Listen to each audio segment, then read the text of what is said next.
দেখছেন সকালের বাংলাদেশ। জুলহা জুবাইর আপনাদের সাথে আছে, সেই সাথে আছি আমি নাদিরাঞ্জন মিমি। এবং প্রায় সকালে আমরা আপনাদের সামনে বিশেষ কিছু অতিথিদের নিয়ে আসি যারা বিশেষ বিশেষ পেশায় নিজেদের যোগ্যতার স্বাক্ষর রেখে চলেছেন। আজ আমাদের সাথে তিনজন উপস্থিত আছেন আমাদের স্টুডিওতে। প্রথমে পরিচয় করে দিচ্ছি, আমাদের সাথে আছেন রোকসানা ইসলাম, যিনি একজন আলোকচিত্রী, এবং সেই সাথে মামুনুর রশিদ, তিনিও একজন আলোকচিত্রী, এবং আরও রয়েছেন জিয়া রায়হান, তিনিও আলোকচিত্রী। তিনজন আলোকচিত্রীকে পেয়েছি আমরা। কেমন আছেন আপনারা? আলহামদুলিল্লাহ। শুভ সকাল, আপনাদের ধন্যবাদ। ভালো আছি, ভালো লাগছে আপনাদের সঙ্গে সকালটা উপভোগ করব আশা করি। সবাইকে শুভেচ্ছা। আপনাদেরও শুভেচ্ছা রইল আমাদের পক্ষ থেকে। খুব কৌতূহলী ছবি এমন একটি বিষয় যে আমরা প্রত্যেকে ভালোবাসি, এবং আমরা অন্তত নিজেরা তুলতে পারি না পারি, প্রত্যেকে চাই অন্তত নিজের ব্যক্তিগত একটি ছবি যেন সুন্দর হয়। সামাজিক যোগাযোগ মাধ্যমের এই যুগে এটা প্রত্যেকেরই চাওয়া। সেই একটা জায়গায় প্রত্যেকে কৌতূহলে ছবিও তুলি, কিন্তু আপনারা তিনজন পেশাগতভাবে এই বিষয়টিকে বেছে নিয়েছেন। কার শুরুটা কবে থেকে হলো একটু জানবো। জিয়া ভাইকে দিয়ে শুরু করি। জিয়ারান ভাই, ছবির প্রতি প্রেমে কবে পড়লেন? ছবি তুলতে কবে শুরু করলেন? আসলেই শুরুটা হয়েছিল আর সবার মতোই ছোটবেলা থেকেই। সেটা হচ্ছে যে কোনো প্রফেশন বা পেশাদারিত্ব জায়গাটা কিন্তু শখের জায়গা থেকে। সেটা হচ্ছে 83-তে আমি যখন ইউনিভার্সিটি স্টুডেন্ট, তখন থেকে ছবি তুলতাম, কিন্তু সেটা না বুঝেই ছবি তোলা ছিল। এরপরে যখন আমি 83-তে কি আপনার কাছে তখন ক্যামেরা ছিল না কারো কাছ থেকে ক্যামেরা নিয়ে ছবি তোলা? ক্যামেরা ছিল। এর পিছনে একটা গল্প ছিল। সেটা হচ্ছে যে আমি কলেজ যাওয়ার সময়, আমার জেলা শহর জয়পুরহাট, কলেজ যাওয়ার সময় আমার একটা পথে একটা স্টুডিও পড়তো, জোনাকি স্টুডিও।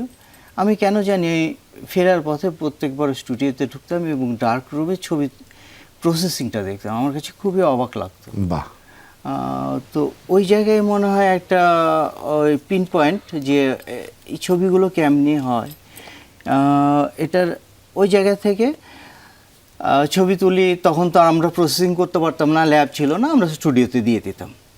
ওকে, সেটা ছিল হয়তো কোনো অনুষ্ঠানের কোনো প্রিয় মানুষের সেরকম। ইউনিভার্সিটি শেষে আমার একটা যাযাবর জীবন শুরু হয় ইউরোপে, 90 থেকে 2000। 10 বছর। এই 10 বছর তখন আমি ছবি তোলা শুরু করি। কিন্তু তার আগের একটা গল্প আছে আমার জীবনের। হচ্ছে যে একটাই ইচ্ছা ছিল সেই সময়, আমাদের সময় হচ্ছে যে বাবা মার সন্তান হলে, ছেলে হলে ডাক্তার হতে হবে, নয়তো ইঞ্জিনিয়ার, আর মেয়ে হলে ডাক্তার কিংবা ইঞ্জিনিয়ারের সাথে বিয়ে দিতে হবে। হ্যাঁ, তো আমার ইচ্ছে ছিল যে আমি কবি হব। আচ্ছা, এই একটাই ইচ্ছা। তখন মমতাজউদ্দিন স্যার জগন্নাথের টিচার ছিলেন, উনি আমার প্রিয় ব্যক্তিত্ব ছিলেন। তো আমি কোনো ইউনিভার্সিটিতে না হয়ে জগন্নাথ কলেজে ভর্তি হবো, ওনার স্টুডেন্ট হব। তখন আমি প্রচণ্ডভাবে কবিতায় আসক্ত, কবিতা লিখতাম, সংস্কৃতি, সাহিত্য সংস্কৃতির সঙ্গে জড়িত ছিলাম। তো যাই হোক, জগন্নাথে ভর্তি হওয়া হলো না, রাজশাহী ইউনিভার্সিটিতে ভর্তি হলাম। তারপরে ওখান থেকে চলে গেলাম। 93-তে আমার প্রথম কবিতার বই বের হয় বাংলা একাডেমির বইমেলায়। 95-এ আমার সেকেন্ড অ্যান্ড থার্ড কবিতার বই হয় বাংলা একাডেমিতে। তখন কিন্তু আমি যাযাবর জীবনী। আমি তখন ইউরোপে, ফ্রান্সে অথবা রোমে থাকি। এবং 96-এ আমার লাস্ট কবিতার বই বের হয়। এরপরে আমার একটা সময়, তখন সংস্কৃতির সাথেই জড়িত ছিলাম। তখন বাঙালি খুব কম ছিল, 8,000 বাঙালি ছিল, যেখানে এখন হচ্ছে যে 6 লাখ বাঙালি। 6 লাখ, প্রায় 6 লাখ, প্রায় 6 লাখ। তখন ওই একটা সময় আমার মনে হলো যে সরস্বতী এবং লক্ষ্মী এটা 2 সতীন, একসাথে থাকতে পারবে না। বিদ্যা হলে অর্থ হবে না, অর্থ হলে বিদ্যা হবে না। I have to choose one. তখন আমি লক্ষ্মীর পিছে দৌড়ানো শুরু করি, কবিতার লেখাকে একদম বিসর্জন দিয়ে দিই। মানে বহেমিয়ান জীবনের অবসান ঘটে। অবসান করে আমি দেশে ফিরি 2000-এ। কিন্তু ওই জিনিসটা যায় না। তখন আমার কলমের জায়গায় আমি হচ্ছে যে ক্যামেরাটা বেছি। বাহ, চমৎকার। একটু আমরা রোকসানা আপার কাছ থেকে শুনি। আপনার শুরুটাও কি এরকম বহেমিয়ান থেকে, ধারা থেকে শুরু? মানে হয়েছিলটা কি? ছবির প্রেমে কেন পড়লেন? প্রথমে আসলে চিত্রশিল্পী ছিলাম। আচ্ছা। আর ছোটবেলা থেকে একটাই ছিল যে শিল্পী হব আসলে। আচ্ছা। হ্যাঁ, মানে ছবি আঁকবো, বিক্রি করবো না কখনো, ওই চিন্তা ভাবনা। তো যেটা হচ্ছে যে বিভিন্ন প্রদর্শনী হতো, তখন তো আর ডিজিটাল ক্যামেরা ছিল না, অ্যানালগ। তো ঘরে ঘরে এরকম ছবিও তোলা হতো না। তো যখন প্রদর্শনীতে ছবি জমা দিতে হতো, একটা ফাইবার প্রিন্ট দিতে হতো, তো এই ছবি তোলার জন্য বিভিন্ন মানুষের কাছে ধর্ণা দিতে হতো আর কি। তো কোনো একটা ঘটনার প্রেক্ষিতে দেখা গেল যে আমার এক কাজিন, তাকে দিয়ে আমি একটা ছবি তুললাম। তো ওই ছবিটা নিয়ে বেশ একটু দ্বন্দ্ব প্রতিদ্বন্দ্ব সব কিছুই হলো, কারণ ছবিটা হাফ নুডেড ছিল। তো যে কারণে হচ্ছে সে আমার ভাই, সে জায়গা থেকে আমাকে আমার আত্মীয় বলছে যে তুমি এরকম একটা ছবি তোমার ভাইকে দিয়ে তোলালা, তুমি কেমন করে তুলতে পারলা? তা আমি বললাম যে সেও একজন শিল্পী, আমিও একজন শিল্পী। শিল্পীর কাছে তো আর এটা তো কোনো ইয়ে না, মানে খারাপ ছবি না। তো যাই হোক, ওই জায়গা থেকে ভেতর থেকে মানে অজান্তেই একটা জিদ চেপে গেল যে আমিও ছবি তুলব, এবং সে তো কোনো অ্যাওয়ার্ড পায়নি, আমি অ্যাওয়ার্ড নিব, সেটা যে কোনো অ্যাওয়ার্ডই হোক, অ্যাওয়ার্ড তো অ্যাওয়ার্ডই। তো সৌভাগ্যবশত 2003 সালেই কোনো একটা সুযোগ পেলাম, এবং আমার সেই ভাই, যাকে আমি গুরু মানি, তার হাত ধরেই আমার ফটোগ্রাফিতে ভর্তি হওয়া, আলোকচিত্র জগতে আসা, বেসিক করি। এবং ওই বেসিক করা অবস্থাতেই দেখা যায় একটা সংগঠনের সাথে যুক্ত হই, যেটা মান্থলি একটা কম্পিটিশন হয়। তো এটা বলবো যে আমার জন্য একটা খুব মানে Turning lucky, point ছিল। যে প্রথম পার্টিসিপেন্ট করা কোনো কম্পিটিশনে, প্রথম ফিল্ম আপলোড করা, প্রথম ক্লিক করা, এবং বাহ। সেটাতে আমার অ্যাওয়ার্ড পাওয়া। বাহ, চমৎকার। তো এই যে আপনার যাত্রাটা শুনছিলাম, একরকম চ্যালেঞ্জের পরে দৃঢ় মানসিকতা, এটাই করব এবং এটাই করছেন। এখন কি মনে হয় যা করেছিলেন বা যে সিদ্ধান্তটা নিয়েছিলেন তা ঠিক ছিল? 100%। চমৎকার। এই তৃপ্তিটুকু একজন শিল্পীর কাছ থেকে অনেক বেশি প্রয়োজন। আমরা একটু মামুন ভাইয়ের কাছে যেতে চাই। মামুনুর রশিদ, ছবির প্রেমে কিভাবে পড়লেন, শুরুটা কিভাবে করলেন? অ্যাকচুয়ালি ছাত্র জীবনে যখন ক্লাস ছবি তুলতে হতো ক্লাসে বিভিন্ন প্রোগ্রামে, তো সুযোগটা তখন নেওয়া। আচ্ছা। তো ছোট একটা ক্যামেরা ছিল, ওটা দিয়ে চিন্তা করতাম যে মোমেন্টগুলো ধরে রাখা। তারপরে অনেক ভাই বোনের ফ্যামিলি আমরা, তো আমি সবার ছোট, তো কারো বিয়ে হলে ওই দায়িত্বটা আমারই পড়তো। তখন তো আর প্রফেশনাল ফটোগ্রাফার ওই লেভেলে ছিল না, ধরেন 90 আগে পরে দিয়ে।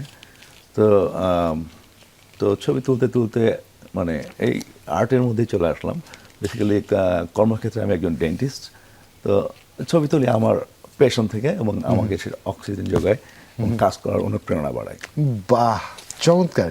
মানে আমি সবচেয়ে বেশি যে বিষয়টায় অভিভূত এই জন্য আমি নিজের ভবিষ্যৎটা দেখতে পাচ্ছি আর কি, যাদের আমার মতো যারা আছে তাদেরও ভবিষ্যৎ দেখতে পাচ্ছি। এরকম চমৎকার একজন বহেমিয়ান মানুষ যদি ফটোগ্রাফার হতে পারে, একজন ডেন্টিস্ট যদি ফটোগ্রাফার হতে পারে, একজন চমৎকার চ্যালেঞ্জ নিতে ভালোবাসা মানুষ যদি ফটোগ্রাফার হতে পারে, আমাদের মতো যারা এখন দিবাস্বপ্ন দেখছি ফটোগ্রাফির বা শিল্পী হওয়ার চেষ্টা, একটা স্বপ্ন একটা আছে, সেটা কোনো না কোনো দিন সত্যি হয়ে যাবে। একটু জানতে চাই, আমি দেখছিলাম উল্টে পাল্টে ছবিগুলো, এবং সেই সাথে ছবির যে মূল্য এখানে উল্লেখ করা আছে মোটামুটি 7,000 টাকা থেকে 1 লক্ষ টাকা পর্যন্ত।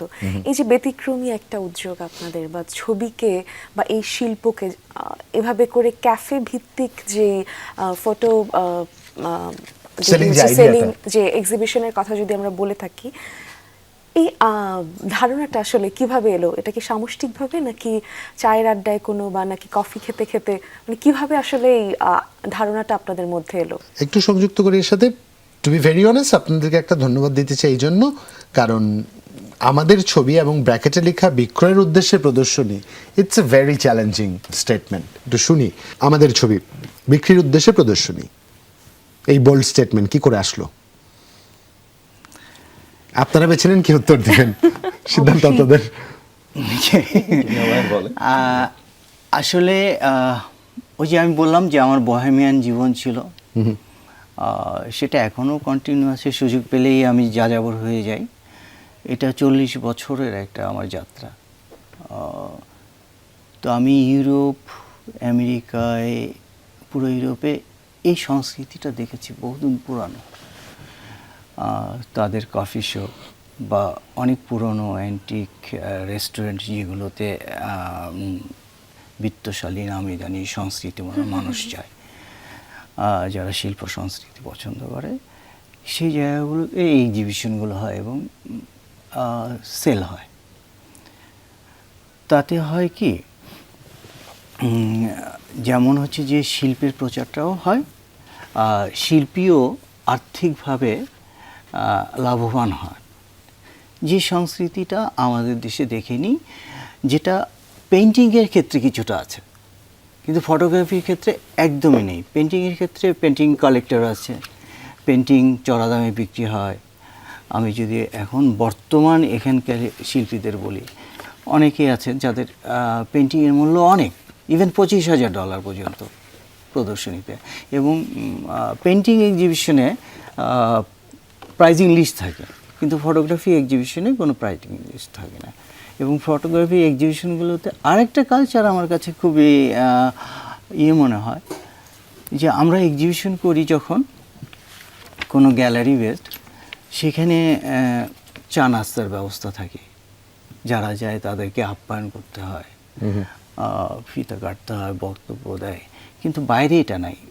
মানে আমরা প্রথাগত অনেক কিছু তৈরি করে নিয়েছি। হ্যাঁ, বাইরে একটা এক্সিবিশনে, আমি গত বছর একটা এক্সিবিশনে গিয়েছিলাম, মামুন সাহেবও আমার সাথে ছিল, €40 দিয়ে আমাকে এন্ট্রি নিতে হয়েছে। মানে সেলিং এক্সিবিশন না, এমনি এক্সিবিশন, দেখার জন্য। তাতে হয় কি, যে সে যেতে পারে না, যে শিল্পবোধ বা যার শিল্পের প্রতি ভালোবাসা আছে সেই যায়। তো ওই জায়গা থেকে চিন্তা করলাম যে আমাদের দেশে তো এই সুযোগ আছে, কারণ এখন বর্তমানে অনেক কফি শপ, তারপর রেস্টুরেন্ট হয়েছে, যেগুলোতে খুব সুন্দর ডেকোরেট করা আছে, ছবি ডিসপ্লে করা আছে। তো ওই জায়গা থেকে আমি চিন্তা করলাম, তারপর অনেকের সাথে শেয়ার করলাম, যেহেতু আমাদের কোনো প্ল্যাটফর্ম ছিল না, তো সেই জায়গা থেকে আমরা প্রথমে চিন্তা করলাম যে যারা অংশগ্রহণ করবে তারা এর আয়োজক, এবং এই নামটাই হচ্ছে আমাদের ছবি, যে সবাইকে ইনক্লুড করা।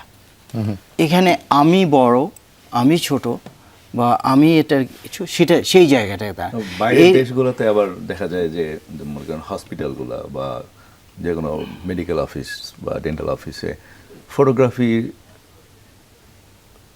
আপনার ডেকোরেশনের একটা পার্ট, ইন্টেরিয়রের একটা এক্সট্রা পার্ট। যেমন মনে করেন আমরা যেখানে এক্সিবিশন করতেছি এখন, তো আমরা এক্সিবিশনের পরে যখন ছবিগুলো আমরা ধরেন সেল হয়ে গেল বা যার ছবি সে নিয়ে গেল, মনে হবে যে জায়গাটা এমটি। একদম নিষ্প্রাণ একটা দেয়ালে কিন্তু একটা ফটোগ্রাফি ভিন্ন রকম গল্প লিখে দিতে পারে। একটা সাদা মানে নিয়মিত দেয়াল বা সাদা যে দেয়াল দেখে অভ্যস্ত, তার মধ্যে ছোট্ট একটা ফটোগ্রাফি একটা অনেক বড় মেসেজ তৈরি করে। যেমন ঢাকাতে যে কোনো হসপিটালে আপনি যদি চিন্তা করেন যে ঢাকার কালচার নিয়ে আপনি একটা মনে করেন 30 পিকচার্স আপনি লাগাইলেন বিভিন্ন সাইজের, বিভিন্ন ওয়ালের মধ্যে, তো ঢুকলে বোঝা যাবে যে একজন মানুষ, আচ্ছা আমি ঢাকার মধ্যেই আছি। চিটাগাঙে গেলে দেখা যাবে চিটাগাঙের কালচারাল যে ছবিগুলো আছে বা ওদের, এবং সেখানকার সংস্কৃতি, সেখানকার চারপাশটা জানারও কিন্তু একটা সুযোগ হয়ে যায়, এবং অবশ্যই সেখানে ইতিহাস সমৃদ্ধ বিষয়াবলীও থাকে। মানুষের মন খারাপ থাকলে মানুষ তখন ছবিগুলোর মধ্যে সময়টা পার করে ফেলে। আমার মনে হয় যে হাসপাতাল বা এই ধরনের জায়গাগুলোতে এটা আরো অনেক কাজে দেয়। এটার সাথে আরেকটা জিনিস যেটা ইনক্লুডেড, বিক্রির সঙ্গে আরেকটা ব্যাপার আছে। আমাদের বাংলাদেশের গ্যালারি বেস দর্শক, সেখানে কিন্তু সব শ্রেণীর দর্শক যায় না, সবাই ছবিটা দেখার সুযোগ পায় না। আবার স্ট্রিটে কিছু হয়, যেমন মে দিবসে হয় বা অন্যান্য কিছু, সেটাও কিন্তু মানুষ অন দ্য ওয়েতে শুধু চোখ বুলিয়ে চলে যায়। কিন্তু রেস্টুরেন্টে যখন একটা মানুষ যায়, তখন ও কিন্তু সময় নিয়ে যায়, সে নিজের সিদ্ধান্তেই যাচ্ছে যে আমি রেস্টুরেন্টে যাবো, এই সময়টুকু আমি ব্যয় করব। হ্যাঁ, ও কিন্তু আসলে শিল্প বা ফটোগ্রাফির সাথে নাই। টেবিলে একটা ক্যাটালগ থাকে, সে হয়তো অর্ডার দিয়ে বসে বসে দেখলো, একটা ছবি ভালো লাগলো, সে সামনে গিয়ে দেখলো। ও দুইটা জিনিস, সে কিনতে পারে, অথবা অন্য কোনো যারা এই প্রজন্মের, তারা কিন্তু ছবি দেখে এত সুন্দর ছবি বা এরকম ইন্সপায়ার হয়, সেও হয়তো ফটোগ্রাফিতে চলে যেতে পারে, অন্য কোনো অসুস্থ কোনো চর্চার মধ্যে না গিয়ে শিল্প চর্চার মধ্যে সে প্রবেশ করতে পারে। এই দুইটো জিনিস কিন্তু এখানে মিলিত হয়। চমৎকার। একটু রোকসানা আপার কাছ থেকে শুনি। আপা, এমন একটা উদ্যোগ নেওয়া হচ্ছে, আমাদের ছবি, আপনি সংগঠক একজন, এখানে একজন পেশাজীবী দেখতে পাচ্ছি এবং পেশাগত ফটোগ্রাফারও দেখতে পাচ্ছি। এরকম নানান পেশার নানান মানুষ এসে একত্রিত হলেন। একাডেমিক অনেককে দেখছিলাম যারা একাডেমিশিয়ান আছেন, যারা ছবি দিয়েছেন, তাদের ছবি ওখানে এক্সিবিশনে স্থান পেয়েছেন। এই যে মাল্টিপল এভিনিয়নের মানুষজন আসছেন, এর মাঝে কি কমন কোনো গ্রাউন্ড খুঁজে পেয়েছেন ছবির বা ফটোগ্রাফির ভাষায়? কমন বলতে কমন বলতে এমন একটা গ্রাউন্ড যেটা সব আলোকচিত্রীকে কোনো একটা জায়গায় এক করেছে, এক করেছে। কোনো একটা মেসেজ এক আমার তো করেছে। মনে হচ্ছে যে এই যে মানে ছিঁড়া ছেঁড়া যে ভাবটা ছিল একটা, হ্যাঁ, এই আয়োজনটাতে মনে হয় ওটাতেই মানে সবাইকে এক জায়গায় করে ফেলেছে এবং মনে হয় ভবিষ্যতে আরো দলটাকে ভারী করবে। বাহ। এখানটায় এবং আমি জিয়া আশাও জিয়া করি রহমান একটা তাই। কথা বললেন যে অন্তত এই প্রজন্ম ছবি দেখে যেন উদ্বুদ্ধ হয়, তারা যেন আগ্রহী হয়। আপনাদের এক্সিবিশন তো চলছে, জি। এর মাঝে কি এরকম কোনো গল্প তৈরি হয়েছে? হয়তো ইয়াং কেউ একজন আসলো, জানতে চাইলো, আগ্রহ দেখালো। হ্যাঁ, পার্সোনালি হয়েছে। আর যেহেতু আমাদের প্রদর্শনীটা মাত্র 2 দিন হয়েছে, সো 2 দিনের মধ্যে প্রথম দিন মানে দেখা যাচ্ছে শুরুর আগে কিন্তু অনেক একটা নেগেটিভ মানে আলোচনা সমালোচনা যেটা আমাদের শুরুতে হয়েছিল এরকম, কিন্তু যখন আমাদের অনুষ্ঠানটা ওপেন হয়ে গেল, আমি মানে ওখানে উপস্থিত হয়ে যা দর্শকদেরকে দেখছি, সে আলোকচিত্রী হোক বা ভিন্ন পেশারই হোক, ওই মুহূর্তে আমাদের দর্শক সে, তো দেখলাম যে তাদের মুখের যে এক্সপ্রেশন, সেই এক্সপ্রেশনটা বলে দিচ্ছে যে তারা এই জায়গাটাকে কতটা অ্যাপ্রিসিয়েট করছে বাহ। এবং আনন্দ পাচ্ছে। চমৎকার, এটাই দরকার। একটু মামুন ভাইয়ের কাছ থেকে জানি। মামুন ভাই, জিয়া ভাই একটা অভিজ্ঞতার কথা বলছিলেন, আপনারা দুজন একটা এক্সিবিশনে গেছেন যেখানে 40 ইউরো দিয়ে আপনাদের প্রবেশাধিকার নিশ্চিত করতে হয়েছে।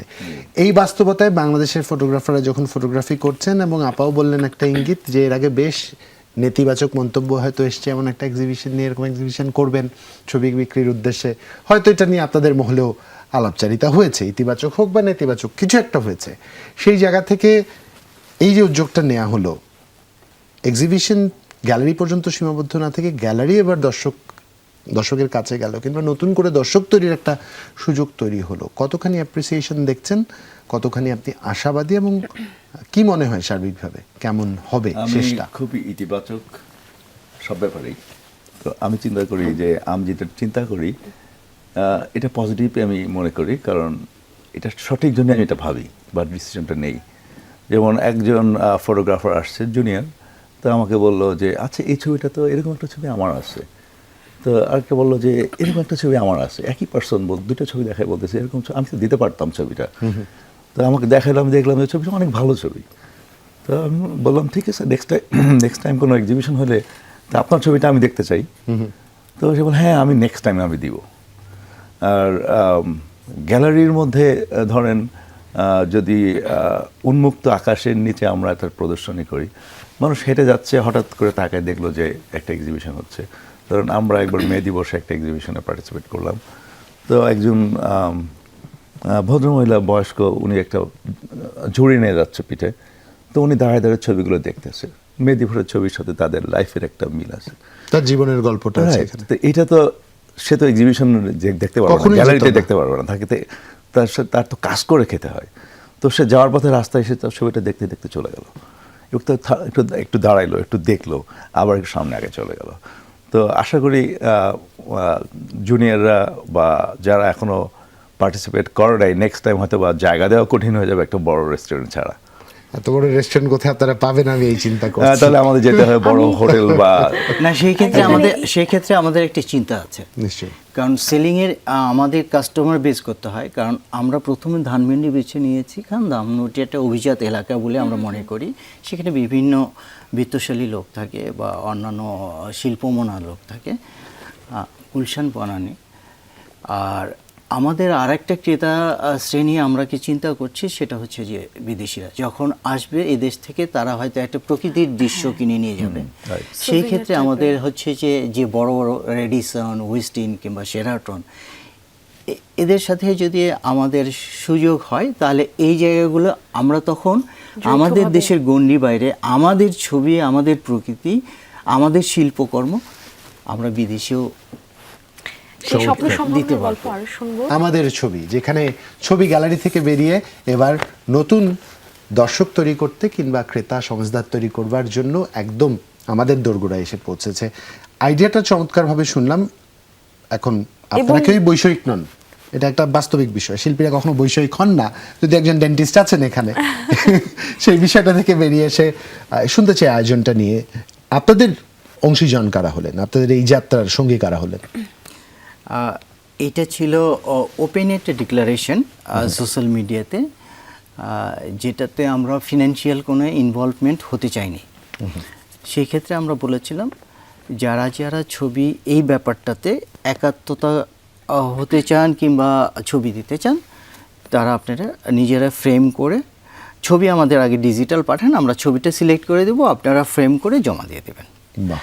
আর এটার হচ্ছে যে অংশীজন হচ্ছে যে আমাদের চ্যালেঞ্জ ছিল হচ্ছে যে কোনো কফি শপ বা রেস্টুরেন্টকে প্লেসটা পাওয়া, কারণ নতুন কনসেপ্ট তার কাছে এটা মানে সে রিস্ক কি নিবে কিনা, সে তার ব্যবসাকে কম্প্রোমাইজ করে সে লক্ষ্মীকে নেবে না সরস্বতীকে নেবে, এমন একটা সিদ্ধান্ত। আমার মনে হয় কি, যেমন আমরা বিরতির আগে শুনছিলাম ভাইয়া বলছিলেন, মামুন ভাই বলছিলেন যে এই উদ্যোগের স্বপ্ন সম্ভাবনা নিয়ে, তেমনি এই ধরনের উদ্যোগ নেয়ার আগে আপনাদের তো অনেক ঝুঁকির ব্যাপারও মাথায় এসেছে, যেগুলো আপনি কেবলই বলতে নিচ্ছিলেন। তো এইগুলোকে আপনি কিভাবে মোকাবেলা করছেন? যে ঝুঁকিগুলো ভেবে রেখেছিলেন সেগুলোর জন্য তো একটা প্রস্তুতি ছিল, কিন্তু যেই ঝুঁকিগুলোকে ভাবেননি হুট করে আপনাকে মোকাবেলা করতে হচ্ছে, কিভাবে করছেন? আচ্ছা, সেই জায়গায় আসছি, ধন্যবাদ আপনাকে। সেটা হচ্ছে যে তখন আমার কিছু ধারণা ছিল, যেমন এই এক্সিবিশনগুলো করতে গেলে এটা নিয়ে একটু কথাও আছে, কিছু কিছু যে হচ্ছে যে নেতিবাচক কথা আসেনি তা না, ওইটা একটা ইয়ে ছিল যে এটা প্রথম কিনা, এর আগেও তো হয়েছে।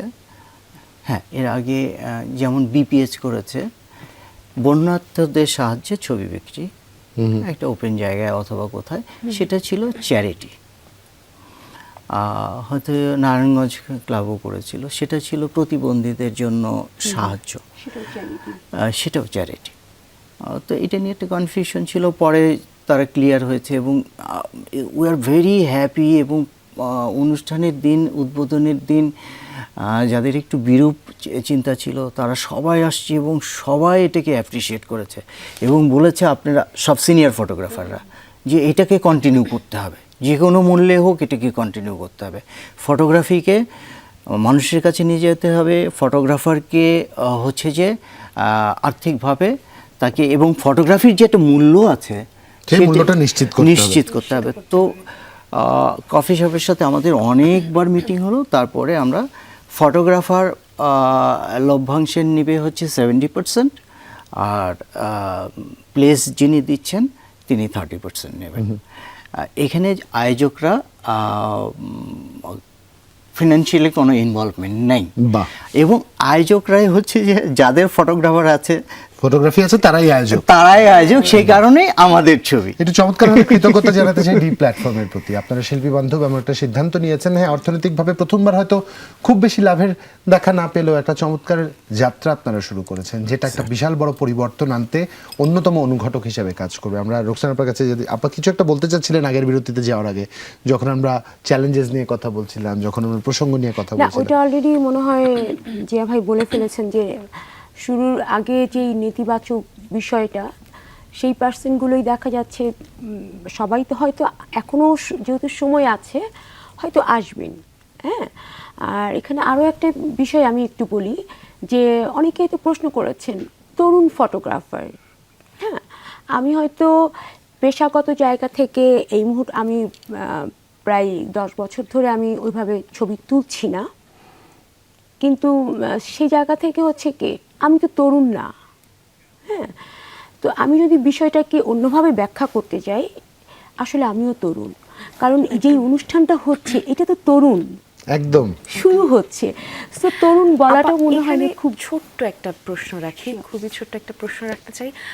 নারী ফটোগ্রাফার একটা সময় আমরা খুব কম দেখেছি, হাতে গোনা। এখন যদিও সেই অবস্থার পরিবর্তন হচ্ছে, সর্বক্ষেত্রেই আমরা একটা পরিবর্তনের আভাস পাচ্ছি। সেক্ষেত্রে যেই নারীরা আজকে সকালবেলাতে দেখছে, বা যেই কিশোরী বা যেই নারী, বা হতে পারে সে হয়তো একেবারে জীবনের শেষ দ্বার প্রান্তে এসে, বা হাতে তার হয়তো খুব বেশি সময় নেই, কিন্তু একটা স্বাদ জাগলো যে ফটোগ্রাফি করবে, তার জন্য আপনার কি দিক নির্দেশনা থাকবে, বিশেষ করে নারীদের জন্য যদি আপনি বলেন? মানে কিভাবে শুরু করতে পারে একটা ক্যামেরা ছাড়া শুধু? এখন যেহেতু ডিজিটাল যুগ, মোবাইল, হ্যাঁ, কারণ এখন অনেক ফটোগ্রাফাররা আছেন যারা কোনো অ্যাসাইনমেন্টে যাচ্ছেন ক্যামেরা ছাড়া। আমি নিজেও করেছি, ক্যামেরা ছাড়া শুধু মোবাইল দিয়ে অ্যাসাইনমেন্ট করেছি। হ্যাঁ, তো সেই ক্ষেত্রে হচ্ছে যে যদি আমার ইচ্ছে থাকে, বলে না, ইচ্ছে থাকলে উপায় একটা হয়েই যাবে। হ্যাঁ, তো তার জন্য সবচেয়ে বড় যেটা হচ্ছে সহযোগিতা। তাকে এমন একজন বন্ধু বা সঙ্গী খুঁজে বের করতে হবে যে তাকে ওই জায়গাটাকে আরও ভালোভাবে ইন্সপায়ার করতে পারে বাহ। এবং তোলার জন্য সব রকম সহযোগিতা করতে পারেন। অনেক ধন্যবাদ। চমৎকার। আমরা একটু মাউন্ট ভাইয়ের কাছে যাই। শেষ প্রশ্ন আমাদের, কতজন আলোকচিত্রী এবার পার্টিসিপেট করছেন, যেহেতু এটা সিজন 1? এবার আমরা 22 জন। 22 জন। ডি প্ল্যাটফর্মের লোকেশনটা একটু আমাদের হয়তো অনেকেরই জানেন, একটু বলে দিবেন কোথায় গেলে ডি প্ল্যাটফর্ম খুঁজে পাওয়া যাবে? এবং কটা থেকে কটা এক্সিবিশন এটা কবে থেকে কবে ধানমন্ডি পর্যন্ত? 6 নম্বরে। যদি আমরা পুরানো যে বেক্সিম করে একটা বিল্ডিং ছিল মেটালের, ঠিক ওটা গায়ে লাগানো, তার মানে আমরা হচ্ছে 6 এবং 7-এর ঠিক মিডলে মিরপুর রোডের উপরে আমরা খোলা আসছি। আমরা আরো 12 দিন আসছি, তাই না? যে হয় মানে 21 তারিখ পর্যন্ত চলবে। 21 তারিখ পর্যন্ত হবে, সকাল 11টা থেকে রাত্রে 11টা। তো আরেকটা মনে বলতে পারেন যে গণস্বাস্থ্য ভবনটা ঠিক অপোজিটে। এটা হচ্ছে সবচেয়ে রেস্টুরেন্ট বুঝতে ওনার সহজ। বলছে যে আপনারা যদি ক্রাউড বেশি হয় আমরা তো টাইমটা বাড়ায় 11:30 12টা পর্যন্ত যেতে পারি। চমৎকার। অসংখ্য ধন্যবাদ আপনাদের আজ এসে যুক্ত হওয়ার জন্য, এবং শুভকামনা থাকলো শুভকামনা আমাদের রইলো। পক্ষ থেকে। এবং আরো যেই প্রায় 19 জন না যাদের সাথে আলাপ হলো না, তাদের জন্য আমাদের পক্ষ থেকে শুভকামনা থাকলো। এরকম চমৎকার একটা উদ্যোগের জন্য ডি প্ল্যাটফর্মকে ধন্যবাদ এবং কৃতজ্ঞতা। সেই সাথে আপনারা যারা ছবি দেখতে ভালোবাসেন, কফির সাথে ছবি, এর চেয়ে চমৎকার যুগলবন্দি আর হতে পারে না। তাদের আমন্ত্রণ রইল এই এক্সিবিশন আমাদের পক্ষ থেকে। হয়তো ঘুরতে ঘুরতে আমাদের সাথেও দেখা হয়ে দেখা যাবে হয়ে যেতে ধোয়াতুলা পারে কফির কাপে। একদম। আজ এই পর্যন্তই, ভালো থাকুন, শুভ সকাল। শুভ সকাল।